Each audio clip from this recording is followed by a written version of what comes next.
Бүгін қуырдақ жасаймыз. Алдымен осылай қызып тұрған қазанымызға майымызды құйып аламыз. Етімізді саламыз. Етімізді жақсылап қуырып аламыз. Жақсылап қызартып қуырып алған соң пиязымызды саламыз. Бұны да жақсылап қызарғанша қуырамыз.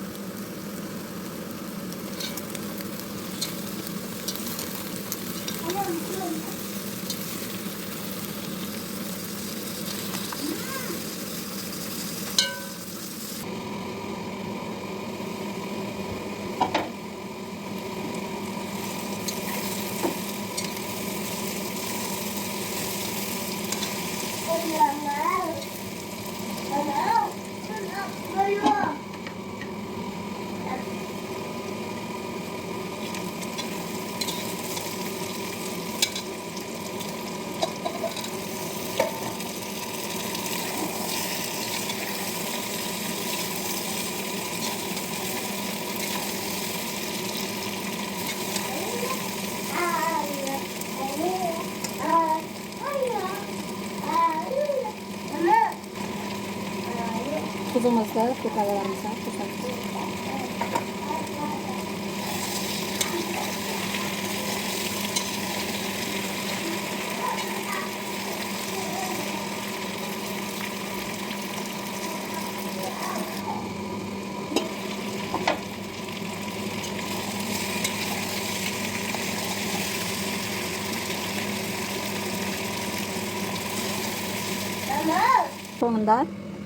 Ең соңында бауырымызды саламыз. Bir aralastırıp жібереміз.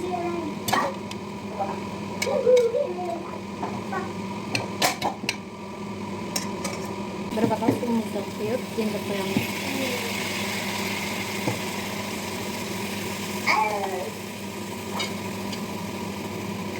Суды көп құюдың қажеті жоқ.